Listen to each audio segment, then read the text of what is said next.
नमस्कार, प्रदेश की number 1 debate show में आपका बहुत बहुत स्वागत है। आपके साथ मैं हूं संतोष गंगवार। इधर दिल्ली में विधानसभा चुनाव की तारीखों का ऐलान हुआ और उधर इंडी अलायंस टूट गया। तेजस्वी यादव ने बक्सर में कार्यकर्ता संवाद यात्रा के दौरान स्पष्ट कर दिया था कि इंडी अलायंस सिर्फ लोकसभा चुनाव 2024 तक के लिए था और इसका मकसद बीजेपी को सत्ता से हटाना था। इसके बाद बिहार की सियासत गर्मा गई। विधानसभा में कांग्रेस विधायक दल के नेता शकील अहमद खान ने इशारों ही इशारों में तेजस्वी यादव को दो टूक कह दिया कि कांग्रेस को कोई हल्के में ना ले। अगर कोई कांग्रेस को हल्के में लेगा तो उसे कांग्रेस उससे भी ज्यादा हल्के में लेगी। बिहार की राजनीति से बाहर भी इंडिया अलायंस के सहयोगी दल अब एक एक कर कांग्रेस पर निशाना साध गए। ममता बनर्जी और अखिलेश यादव तो पहले ही दिल्ली विधानसभा चुनाव में आपको समर्थन देकर कांग्रेस के खिलाफ बिगुल फूंक चुके हैं और अब जम्मू कश्मीर के मुख्यमंत्री अमर अब्दुल्ला ने भी कह दिया है कि विपक्ष एकजुट नहीं है, इसीलिए इंडी ब्लॉक को भंग कर देना चाहिए। ऐसे में अब चर्चा हो रही है कि क्या इंडी अलायंस का पूरी तरह से काम तमाम हो गया है या अभी भी कुछ उम्मीदें बाकी हैं और बिहार में आरजेडी कांग्रेस का क्या स्टेटस है। डिबेट की शुरुआत करें उससे पहले एक रिपोर्ट।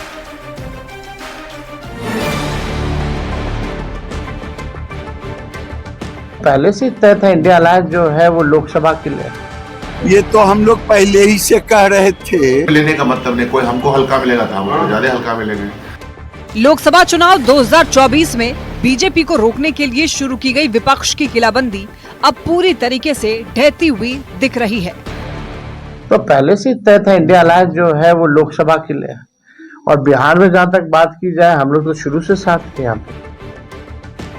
2024 के चुनाव में केंद्र की सत्ता से बीजेपी को उखाड़ फेंकने और पीएम मोदी को रोकने के लिए देश भर के विपक्षी दलों ने एक महामोर्चा बनाया था जिसे इंडिया गठबंधन नाम दिया गया था।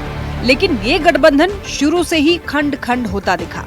गठबंधन में न समन्वय था, न सभी दल किसी एक एजेंडे और एक नीति पर सहमत थे और चुनावी नतीजों के बाद एक एक कर क्षेत्रीय पार्टियों ने कांग्रेस से पिन छुड़ाना शुरू कर दिया।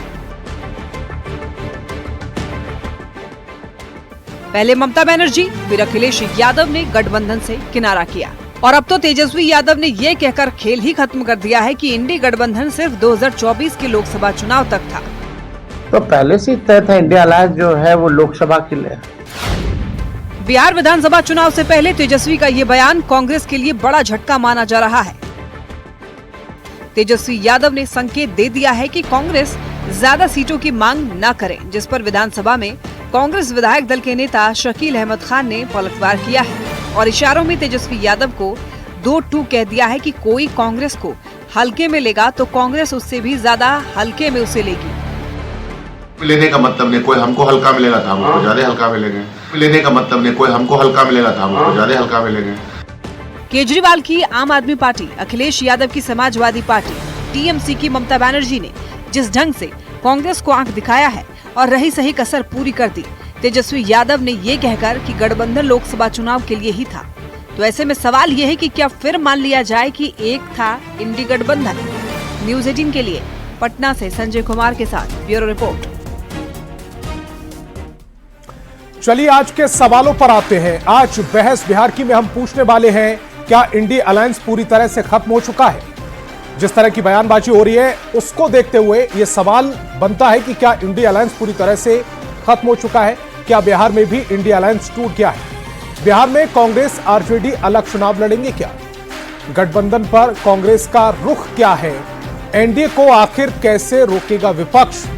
डिबेट की शुरुआत करें उससे पहले मेहमानों से आपका तारुफ करा देते, परिचय करा देते। सत्ता पक्ष से हमारे साथ बीजेपी प्रवक्ता कुंतन कृष्ण जी जुड़ रहे हैं और वहीं बात की जाए आरजेडी से तो एजाज अहमद हमारे साथ जुड़ रहे हैं। कांग्रेस के मुख्य प्रवक्ता राजेश राठौड़ जी हमारे साथ जुड़ रहे हैं। इसके अलावा राजनीतिक विश्लेषक डॉक्टर संजय कुमार जी भी हमारे साथ जुड़ रहे हैं। मेरा पहला सवाल कांग्रेस के मुख्य प्रवक्ता राजेश राठौड़ जी आपसे है। एक तरफ कांग्रेस कह रही है कि इंडिया अलायंस सिर्फ लोकसभा चुनाव तक था, विधानसभा चुनाव में अलग अलग राज्यों की परिस्थितियों के हिसाब से कांग्रेस और क्षेत्रीय दल निर्णय लेंगे, और दूसरी तरफ कांग्रेस विधायक दल के नेता शकील अहमद खान कह रहे हैं कि कांग्रेस को कोई हल्के में ना ले, अगर कोई कांग्रेस को हल्के में लेगा तो उसे कांग्रेस उससे भी ज्यादा हल्के में लेगी। सबसे पहले आप अपना स्टैंड स्पष्ट कीजिए, क्लियर कीजिए। देखिए संतोष जी, ये कोई नई बात तेजस्वी यादव जी नहीं बोले हैं। इस बात से मैं भी इत्तेफाक रखता हूँ। इसको पूर्व में भी बोला गया था कि इंडिया अलायंस राष्ट्रीय परिप्रेक्ष्य में बना था और राष्ट्रीय परिप्रेक्ष्य में आज भी है और राष्ट्रीय परिप्रेक्ष्य में आज भी वो काम कर रहा है।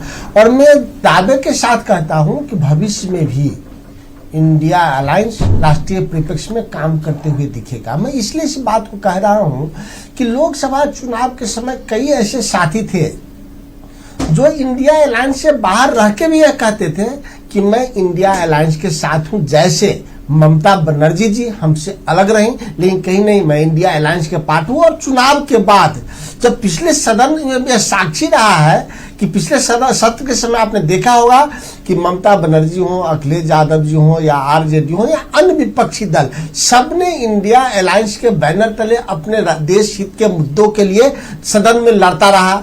कई सदन को बाहर निकाला भी गया, बावजूद इंडिया अलायंस के साथ सभी विपक्षी दल एक साथ रहे। लेकिन राज्यों के हम परिप्रेक्ष्य देखते हैं तो निश्चित तौर पे सिर्फ मेरे ही गठबंधन में, अन्य गठबंधन में भी, कि राज्यों के परिप्रेक्ष्य देखते हैं तो अलग अलग बातें आती हैं। आप के साथ मेरा अलायंस नहीं है दिल्ली में, ये नई बात नहीं है। इससे पहले तो हरियाणा में चुनाव हुआ, हरियाणा में मेरे साथ नहीं थे, न मैं उनके साथ था। सपा की बात करें तो सपा भी मेरे साथ नहीं था। उससे पहले मध्य प्रदेश का चुनाव हुआ, मध्य प्रदेश में भी सपा मेरे साथ नहीं था। हम राजस्थान के चुनाव लड़े, राजस्थान में भी सपा मेरे साथ नहीं था। उत्तर प्रदेश में भी सपा इसके साथ नहीं आ रही है। अब क्या उत्तर प्रदेश में भी आप सपा से किनारा करने वाले? मैंने क्या कहा कि तेजस्वी जी एक और अच्छी बात कहे, जिससे आपको उत्तर प्रदेश का भी जवाब इसी में मिल जाएगा कि इंडिया अलायंस राष्ट्रीय परिप्रेक्ष्य में या 2024 के लिए बना था। हम आपकी दोनों बात मानते हैं, लेकिन बिहार में आरजेडी और कांग्रेस का पुराना गठबंधन है। तो जब हम उत्तर प्रदेश के चुनाव आएगा तो फिर आरजेडी ये आरोप क्यों लगाती रहती है कि अगर 2020 में आपको 70 सीटें ना दी गई होती तो आज स्थिति कुछ और होती, तेजस्वी के सिर पर ताज हो सकता था? ये आरोप भी तो लगाती है आरजेडी। देखिए, ये राजनीति में ये आरजेडी के किसी अधिकृत व्यक्ति ने ऐसा बयान नहीं दिया। न तेजस्वी यादव जी दिए हैं, न लालू प्रसाद यादव जी दिए हैं, न प्रदेश अध्यक्ष दिए हैं, न उनके कोई अधिकृत प्रवक्ता दिए हैं। ये मीडिया के कयास है। हम सब मिलकर साथ लड़े थे, हम साथ लड़े थे, नहीं संतोष जी, आप सवाल पूछने के लिए अधिकृत है, मैं उसी का जवाब दे रहा हूं कि अब तक इस पर आरजेडी के कोई शीर्ष नेतृत्व या अधिकृत व्यक्ति, शीर्ष नेतृत्व यानी कि लालू प्रसाद यादव जी, तेजस्वी यादव जी, अधिकृत व्यक्ति यानी कि उनके प्रवक्ता या प्रदेश अध्यक्ष जी ने ऐसा कभी नहीं कहा। हम सब साथ लड़े थे, हम सब चुनाव हारे हैं। हाँ ठीक है, अगर तब की सरकार या कि वर्तमान सरकार बेईमानी न की होती, हमारे कुछ प्रत्याशियों को जबरन नहीं हराया होता, 12-12 बजे रात में वो जीत के श्रेय नहीं लिया होता, तो हम 12,000 से विधानसभा का चुनाव पूरे बिहार में नहीं हारते। चुनाव आ रहा है 25 का, आप देखिएगा प्रचंड बहुमत के साथ इंडिया गठबंधन की सरकार यानी कि महागठबंधन की सरकार बिहार में बनेगी और नीतीश कुमार औंधे मुंह गिरेगा। अभी तो 3 नंबर की पार्टी है, अब 2 अंक में भी नीतीश कुमार बिहार में दिखेंगे नहीं। एजाज अहमद भाई भी हमारे साथ जुड़े हुए हैं। एजाज जी, सबसे पहले तो ये स्पष्ट कीजिए कि कांग्रेस के साथ बिहार में आपका गठबंधन है या फिर जैसे इंडी गठबंधन खत्म कर दिया गया है वहां महागठबंधन भी खत्म हो गया है? जी ने पहले ही स्पष्ट कर दिया है कि हमारा कांग्रेस के साथ पुराना गठबंधन है। इंडिया अलायंस तो 2024 में बना, उससे पहले महागठबंधन चुनाव लड़ा 2015 में भी, 2020 में भी, और हम इंडिया गठबंधन के माध्यम तो से जब आप बिहार में गठबंधन को बनाए रख सकते हैं तो फिर राष्ट्रीय लेवल पर गठबंधन को क्यों तोड़ रहे हैं? कहीं तोड़ने का मामला नहीं है। उन्होंने स्पष्ट किया है कि 2024 के परिप्रेक्ष्य में इंडिया गठबंधन का निर्माण हुआ था। जिस तरह से बिहार में आप किसको सपोर्ट कर रहे हैं? कुचला जा रहा था। आपको सपोर्ट कर रहे हैं या कांग्रेस को सपोर्ट कर रहे हैं? देखिए, हमारे नेता ने कल स्पष्ट कर दिया है कि ये भी बहुत जल्द आप लोगों के सामने आ जाएगा और हम विचारों के आधार पर और विचार के साथ साथ हमारा संकल्प है कि किसी भी कीमत पर वैसी शक्तियों को उभरने नहीं देना है जो देश की लोकतांत्रिक व्यवस्था, देश की संवैधानिक व्यवस्था, देश के अंदर गंगा यमुनी संस्कृति को कमजोर करने का काम करे। और लालू प्रसाद जी का, तेजस्वी जी का कमिटमेंट है चाहे जितना भी झंझावत आ जाए, चाहे जितनी भी कठिनाइयां आ जाए, चाहे जितनी भी परेशानियां आ जाए, हम अपने कमिटमेंट के साथ खड़े रहेंगे और हम किसी भी कीमत वही पर तो मैं जानना चाह रहा हूं, दिल्ली में आपका कमिटमेंट किसके साथ है? आम आदमी पार्टी के साथ है या कांग्रेस के साथ है? क्योंकि समाजवादी पार्टी और टीएमसी क्लियर कर चुकी है कि दिल्ली में अगर बीजेपी को कोई टक्कर दे सकती है तो वो आप दे सकती है, कांग्रेस को वो इस लायक नहीं मान रहे हैं। आप अपना स्टैंड क्लियर करिए, क्योंकि बिहार के बहुत सारे वोटर, यानी पूर्वांचल के बहुत सारे वोटर दिल्ली में प्रभाव डालते हैं। संतोष जी धैर्य रखिए, सब कुछ स्पष्ट रूप से सामने आ जाएगा। हमारे नेता तेजस्वी जी और लालू जी इस संबंध में सभी के सामने सारी बातें स्पष्ट कर देंगे। धैर्य की आवश्यकता है, लेकिन हमारा जो कमिटमेंट है कि किसी भी कीमत पर वैसी शक्तियों को नहीं आने देंगे जो देश की लोकतांत्रिक व्यवस्था को, देश को कमजोर करने का काम कर रही है। ठीक है। जो देश में नाथुराम गोडसे की नीति को लागू करना चाहती है, जो देश में बाबा साहेब डॉक्टर भीमराव अंबेडकर के विचारों को कुचलने वाली शक्तियां हैं। देखिए, ये जब बात कहने लगते हैं तो फिर ऐसा लगता है ना कि आप अपने हिसाब से परिस्थितियों को गढ़ने की कोशिश करते हैं, नैरेटिव गढ़ने की कोशिश करते हैं। किसी के साथ गठबंधन है तो है, केंद्र में आप गठबंधन नहीं है, राज्य में आप गठबंधन रखेंगे क्योंकि राजनीति आपको शूट कर रही है, वोटर कहीं छिटक ना जाए, इसलिए तो फिर ये वाली स्थिति फिर वोटर भी समझता है। संतोष जी, यही बात आप भारतीय जनता पार्टी से पूछ लीजिए ना कि 2020 में इन्होंने जिस हनुमान का प्रयोग किया था, वो हनुमान आज इनके साथ खड़े हैं कि नहीं खड़े हैं? अभी पूछ लेते हैं, कुंदन जी जवाब दीजिए। हनुमान जी आपके साथ है नहीं है? हमने तो अभी उपचुनाव हुए थे उसमें तो शायद आपके साथ ही थे, जहां तक हम समझ पा रहे थे। और अपनी बी टीम के माध्यम से 2025 के चुनाव में इस्तेमाल करना चाहती है, ये स्पष्ट रूप से दिखता है जब भारतीय जनता पार्टी के प्रदेश अध्यक्ष ने भी स्वीकार कर लिया है कि पीके हमारे बी टीम है। संतोष जी, इस अलायंस की बात आप कर रहे हैं, इंडिया अलायंस की, वो तो एक पॉलिटिकल गठबंधन है ही नहीं, वो तो सहूलियत की राजनीति में बनाया गया एक ठगबंधन है। Marriage of convenience, politics of marriage of convenience. चूंकि माननीय नरेंद्र मोदी जी से सब डरे हुए हैं, सारे भ्रष्टाचारी, सारे ऐसे लोग जो इस देश में लोकतंत्र को खत्म करके परिवारवाद और राजतंत्र लाना चाहते हैं, इन लोगों को डर है माननीय नरेंद्र मोदी और भारतीय जनता पार्टी से, इसलिए इन लोगों ने एक टेम्पररी ठगबंधन बनाया। ये पॉलिटिकल गठबंधन है कहां? क्या कोई पॉलिटिकल गठबंधन आपस में लड़ता है? इस जो इंडिया अलायंस है, अभी आप झारखंड में चुनाव हुए, वहां पे भी एक नया इन्होंने वर्ड पॉइंट कर दिया, फ्रेंडली अलायंस। ये कैसा अलायंस है भाई? 3 जगहों पे फ्रेंडली अलायंस कर रहे हैं आप। महाराष्ट्र के संबंध में क्लियर कर दीजिए, एकनाथ शिंदे को आपने मुख्यमंत्री बनाने का वादा किया था, उनको क्यों आपने? महाराष्ट्र गुजरे हुए वक्त हो गया, अब महाराष्ट्र से निकलकर जो आज की परिस्थितियां है उन पर आइए, फिर वो सवाल कर लेंगे। आप दिल्ली पर स्पष्ट कर दीजिए, फिर आप गोलमोल जवाब देते रहेंगे कि अभी हमने इस पर डिस्कस नहीं किया। कोई सच्चा स्वार्थ के लिए अपने विचारों का प्रत्याग करता है क्या? एजाज भाई के नेता ने जो समझदारी की बात कही है, इसमें मैं थोड़ा सा काट देता हूं। 2020 के चुनाव में राष्ट्रीय जनता दल 137 सीटों पे लड़ी और कांग्रेस 70 सीटों पे लड़ी। राष्ट्रीय जनता दल का विनिंग रेट तकरीबन 60% था, 60%, और कांग्रेस का विनिंग रेट 25% था। कोई भी व्यक्ति अपना जब तैयारी करता है तो अपनी मजबूती, अपनी कमजोरी, सब चीज आता है।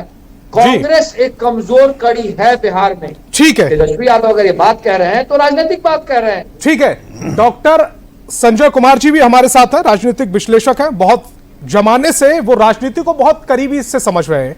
संजय जी, मैं आपसे समझना चाहता हूं कि कांग्रेस चूंकि विधानसभा चुनावों में कमजोर मान लेती है क्षेत्रीय पार्टियां, इसलिए उसको छिटक दे रही हैं, और लोकसभा में उसके बगैर काम नहीं चल सकता इसलिए उसको जोड़ लेती हैं। क्या इसी तरह की राजनीति चल रही है?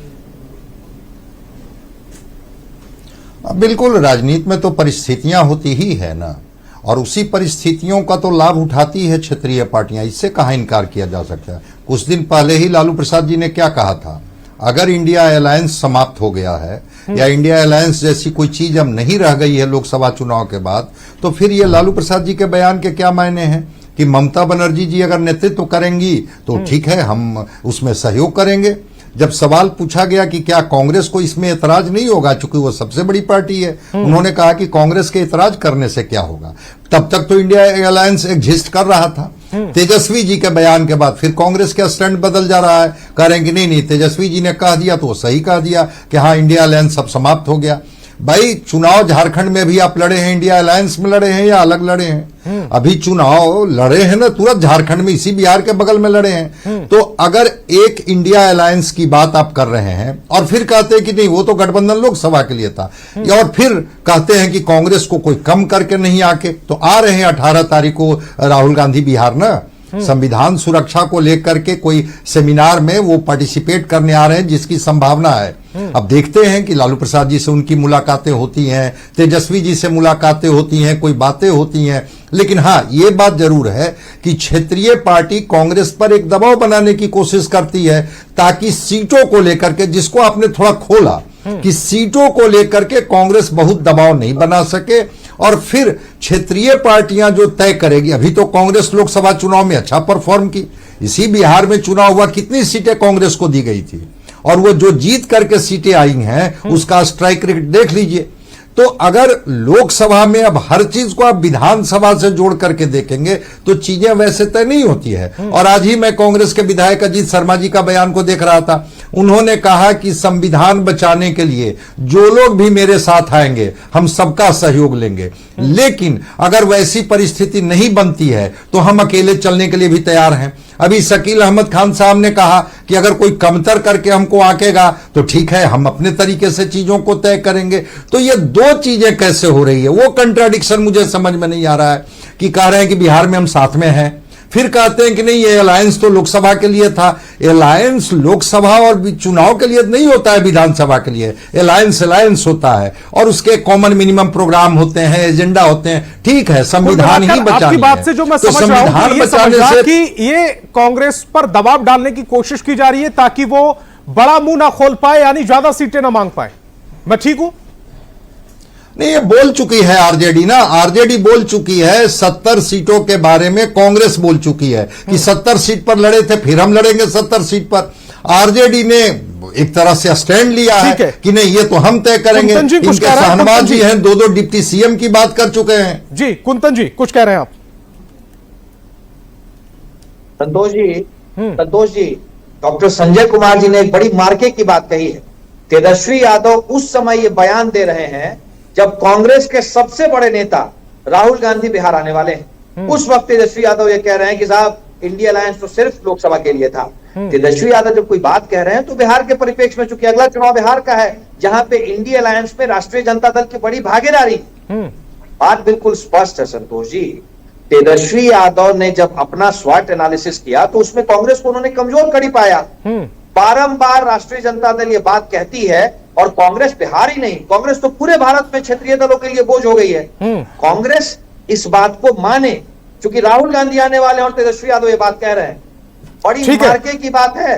ठीक है एजाज जी, क्या ये प्रेशर क्रिएट करने की कोशिश हो रही है आरजेडी की तरफ से कि ज्यादा सीटें ना देनी पड़े कांग्रेस को अगर वो गठबंधन में आती है, और गठबंधन में नहीं आती है तो फिर आप अकेले लड़ने के लिए अपना जो पिच तैयार कर रहे हैं, क्या सही है ये? देखिए संतोष जी, हम लोग एनडीए की तरह नहीं है। ये अमित शाह जी से जब पूछा गया कि क्या आप एकनाथ शिंदे की तरह बिहार में भी नेतृत्व के सवाल पर इसी तरह की राजनीति करेंगे, तो उन्होंने चुप्पी साध लिया और कहा कि इसके संबंध में संसदीय बोर्ड फैसला करेगी। उसके बाद बिहार के डिप्टी सीएम जो नीतीश जी के अधीन काम करते हैं, उन्होंने तो उनके यहाँ एक व्यवस्था है, वो उस व्यवस्था के तौर पर उन्होंने जवाब दिया और उसके बाद उसका जवाब भी उन्होंने दे दिया सब एकजुट होकर। भाई व्यवस्था कहाँ है?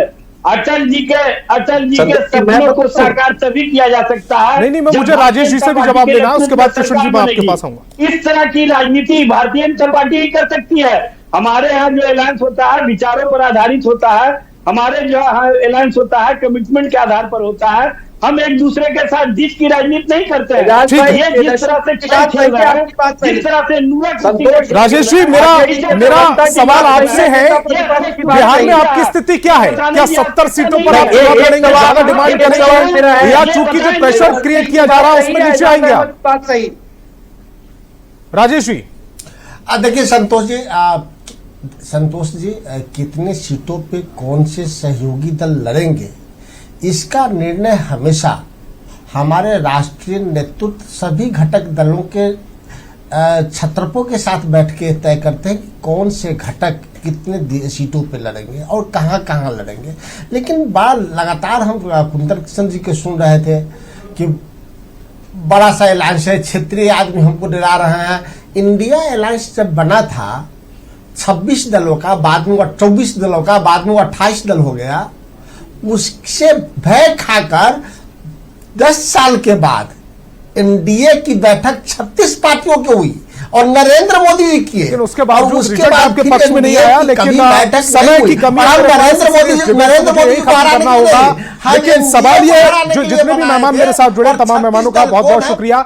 लेकिन जो स्थिति बनी हुई है उसको देखते हुए ये लग रहा है कि इंडिया अलायंस का जो है वो काम तमाम हो चुका है और एनडीए इसमें अपनी जीत देख रही है, क्योंकि प्रधानमंत्री नरेंद्र मोदी को सत्ता से हटाने के लिए इंडिया अलायंस बना था, हालांकि उसमें वो कामयाब नहीं हो पाया। बहस बिहार की में फिलहाल इतना ही। आप देखते रहिए न्यूज़ 18 बिहार।